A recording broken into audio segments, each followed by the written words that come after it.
for on these is there are some knockoffs. It's not a surefire, but I feel a lot better when there is this holographic HobbyWing anti-counterfeit code inside. Not to say it can't be a counterfeit code of a counterfeit code, but it does make me feel better.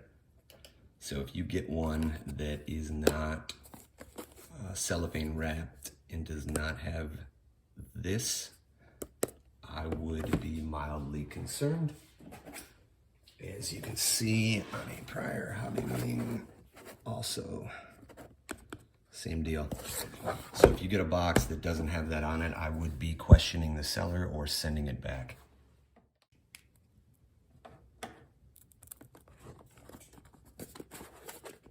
Right, and these are actually packaged really nice. I'm not normally one to care about packaging, but I really like the way that they package these up. There it is in there. What a beauty.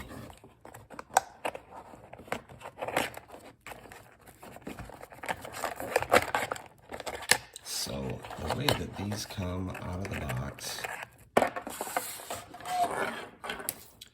is with an XT60. They have digital push button, power button, which is an awesome feature. Happy to have that. You can place it wherever works best for you to be able to get your finger up in there with the body on and battery already connected. I prefer a power switch. The lead that runs to the ESC is about standard length. Then on your motor leads, they just give you pre-tinned ends. And what I'm going to do in this instance is just put my own bullet connectors on the end of here. In other applications, I have just soldered directly to the motor, but I feel like this Gen 8 is going to end up getting a motor upgrade down the road. So for now, I'm just going to put some bullet connectors on there. It'll be just as easy. Comparing this, so this is the HobbyWing 1080 Quicrun. The hex fly that was in here is a rebranded HobbyWing 1040. They call it an HX 1040. I'm pretty sure the HX is designation for hex fly. As you can see here, we have, HX 1040 crawler by HobbyWing.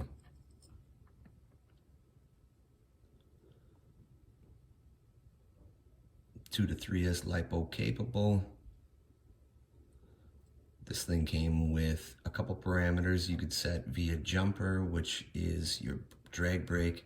It can be 100%, 50%, or off. And then your lipo or nickel metal setting for low voltage protection. You can see the size difference in them as well. This thing's got this awesome machined face.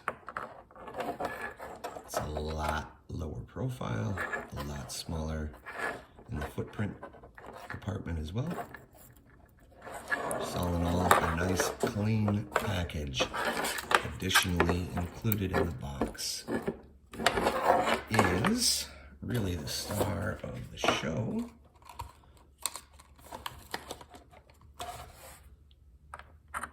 Now, HobbyWing calls this a program card, which I'll go with that. It's more of a, I don't know, I would call this more of a device than a card. It's a lot more elaborate than most program cards for other ESCs, but this thing has 15 different parameters that you can set individually.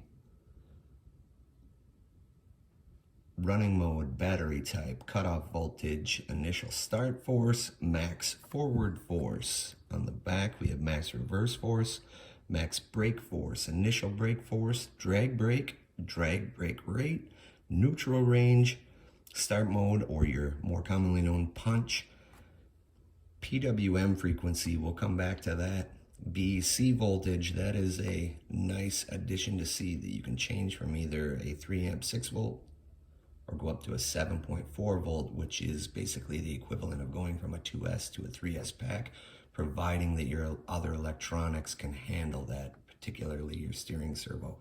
And you can also enable or disable freewheeling. Going back up here to number 13, this one, not so much a performance change, while it will change running temps slightly and it will change electronic motor efficiency to a degree. The biggest thing that you can get out of this Pwm frequency as an end user and just an everyday trail, scale, rock crawler who's out to just kind of enjoy the hobby is, when you change this frequency, I typically find at 16K, it makes the electronics nearly silent. The pulse width modulation, there are a lot of videos that are not even RC related that will explain in really good detail what pulse width modulation is. I'm not going to get into all that technical side. That is not my area of any type of expertise. But this simply connects straight to the ESC. And you can control each of those 15 parameters. You can set them on the fly. You can set them out in the field. You can carry this with you in your pocket or in your bag when you go out and crawl. And if you want to change something on the go, you want to try out some different settings, it's really easy, really convenient to do so.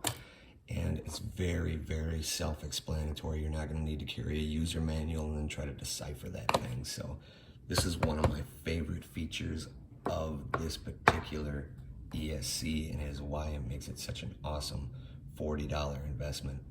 I would say arguably the best investment that you can make in a brushed crawler setup.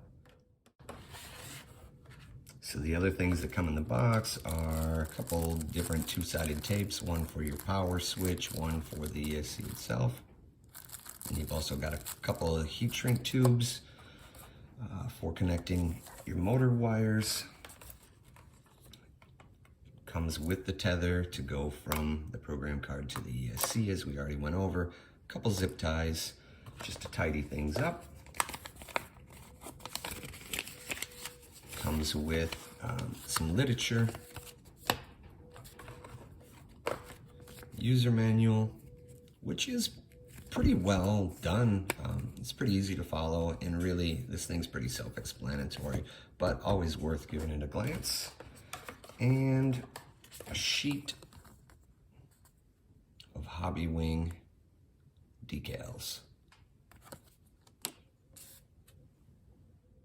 Right, so I find that the factory location for the ESC is quite a good spot. I mean, it's toward the front. It's a minimal amount of weight, but still want to keep it toward the front. I want to keep it kind of weight distributed as it came from the factory. In addition, there is this recessed channel here that is for your lead to run to the receiver. So you're going to need to take out the battery strap that was in that location. Typically this strap comes back here for everybody else. If you're wanting to run a shorty pack and shift it to the front, that's why I moved this secondary strap to this middle location. But if you take out the front strap, that will open up this channel. You can feed this guy through and through the other side. Once you do so, it just takes a little doing to work this down into that groove. They actually have a couple molded tabs on either end that once that wire ribbon is seated and turned sideways, it kind of locks into place in there. Pretty nice little convenient location to hide some wires. So once we reinstall that battery strap back over the top, you never even know it's there. All right, so there it is with some really slow speed modulation. You can hear there is no electronic harmonic hum, no whine.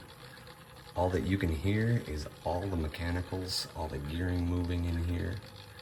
I mean, it really reveals anywhere where you've got some popcorn sound going on in your gearing, but it is strictly limited to mechanical sound. So let's get it outside and get it crawling up some inclines.